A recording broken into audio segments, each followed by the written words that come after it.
આમ આદમી પાર્ટીના કોર્પોરેટર અને વિપક્ષ ઉપનેતા મહેશ અણઘણે એક વિડીયોના માધ્યમથી પ્રજાના પૈસાનું શાસકો અને પાલિકા તંત્ર કેવી રીતે પાણી કરે છે તે ઉજાગર કર્યું હતું। વિડીયોમાં મહેશ અણઘણના જણાવ્યા મુજબ સુરત મહાનગરપાલિકાની ભાજપ સરકારે છેલ્લા 3 વર્ષના પાલિકાના પ્લોટ ફરતે કમ્પાઉન્ડ વોલ બનાવવાનું ફૂલ-ફ્લેજ કરોડના કુલ 95 કરોડના અંદાજ મંજૂર થાય છે અને આવો જ એક પ્લોટ સરથાણા ઝોનમાં આવેલ ટીપી સ્કીમ નંબર 85 માં ગુરાભાઈ કાનાભાઈ સેફાત્રા નામક વ્યક્તિને 6 મહિના પહેલા ભાડે આપેલું। વિડીયોમાં મહેશ અનગઢના જણાવ્યા મુજબ સુરત મહાનગરપાલિકાની ભાજપ સરકારે છેલ્લા 3 વર્ષમાં પાલિકાના પ્લોટ ફરતે કમ્પાઉન્ડ વોલ બનાવવાના કુલ 95 કરોડના અંદાજ મુજબ મંજૂર થયા છે। આવો જ એક પ્લોટ સરથાણા ઝોનમાં આવેલ ટીપી સ્કીમ નંબર 85 માં ગુરાભાઈ કાનાભાઈ સેફાત્રા નામક વ્યક્તિને 6 મહિના માટે ભાડે આપેલો।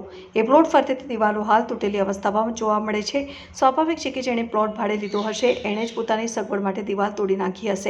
આમ જનતાના લાખો કરોડો રૂપિયાનો વેડફાટ ભાજપ શાસકોના મળતિયા દ્વારા સ્પષ્ટપણે દેખાઈ રહ્યું છે। ફરી પાછી આ દિવાલ બનાવવા માટે લાખો કરોડોના અંદાજ મંજૂર કરવાના, ફરી પાછું દિવાલ બનાવવાનું કામ સોંપવાનું ને ફરી પાછું પૈસાનું પાણી કરવાનું એ ભાજપ શાસનમાં ચાલી રહ્યું છે।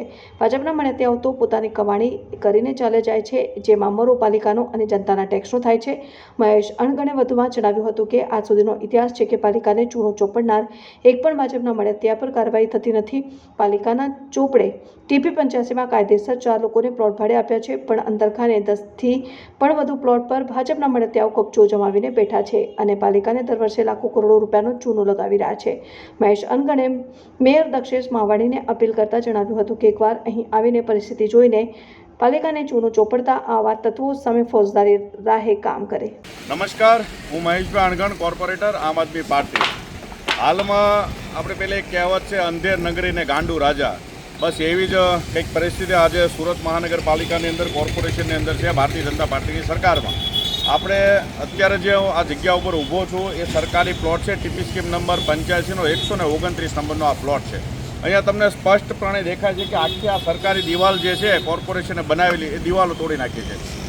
સુરત મહાનગરપાલિકાએ એટલે કે ભારતીય જનતા પાર્ટીની સરકારની અંદર આવા પ્લોટો બનાવવા માટે છેલ્લા 3 વર્ષમાં 95.84 કરોડ રૂપિયાના અંદાજો મંજૂર કરવામાં આવે છે। એટલે કે 96 કરોડ રૂપિયાના ખર્ચે આખા શહેરમાં જે સરકારી પ્લોટ છે એમાંના મોટાભાગના સરકારી પ્લોટને કવર કરવા માટે 3 વર્ષમાં 96 કરોડના ખર્ચે દિવાલો બનાવી છે।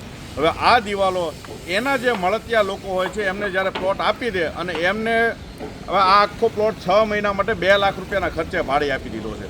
જે કોઈ વ્યક્તિ છે એ વ્યક્તિનું નામ છે ગુરાભાઈ કાનાભાઈ સેફાત્રા કરીને। એ વ્યક્તિને આ પ્લોટ ભાડે આપેલો છે 6 મહિના માટે, અને એ વ્યક્તિએ તોડ્યો કે કોને તોડ્યો કોને ખબર, આપણને તો ખબર નથી, પણ બની શકે કે જે વ્યક્તિએ ભાડે રાખ્યો એને જ તોડ્યો હોય। અને એ કોર્પોરેશને પણ જોવું જોઈએ કે આ પ્લોટની આખી દિવાલ તોડી નાખી છે। એક બાજુ આ સરકારે 95 કરોડના ખર્ચે પ્લોટ સાચવવા દિવાલો બનાવે છે, અને બીજી બાજુ આવા મળતિયા લોકો આ દિવાલો તોડી નાખે છે। હવે આનો ખર્ચો કોણ ભોગવે છે? ફરી પાછા નવા ટેન્ડરો બહાર પડશે, પછી ફરી પાછું વિવિધ જગ્યા ઉપર દિવાલો બનાવવાના 5 કરોડ 7 કરોડના એસ્ટિમેટો મંજૂર થશે, અને ફરી પાછું જે મળતિયા લોકોએ કમાણી કરીને જતો રહ્યો અને સરકાર ઉપર એટલે કે છેલ્લે આમ જનતા ઉપર આ બોજ પડે છે। આજ સુધીનો ઇતિહાસ છે, દાખલો છે કે એક પણ આવા મળતિયા લોકોની વિરુદ્ધમાં આ કોર્પોરેશને કાર્યવાહી કરી નથી, કારણ કે બધા જ ભારતીય જનતા પાર્ટીના મળતિયા લોકો બેઠા છે અને કાર્યકર્તાઓ મોટાભાગના જેમને આ પ્લોટ આપી દીધા છે, અને સામાન્ય જનતા જે લોહી પસીનો એક કરીને વેરો ભરે છે અને એમના ખર્ચે આ જે દિવાલો બને છે એ દિવાલને આવા મળતિયાઓના ભોગે કોર્પોરેશનની જનતાનું નુકસાન થઈ રહ્યું છે, છતાં કોઈ પણ વ્યક્તિ કામગીરી કરતું નથી। સાથે સાથે આ જે વિસ્તાર છે કે આખા વિસ્તારની અંદર જે આપણી પાસે રેકોર્ડ છે એ મુજબ માત્ર ટીપી સ્કીમ 85ની અંદર 3, 4 ટોટલ 4 પ્લોટ ભાડે આપેલા છે।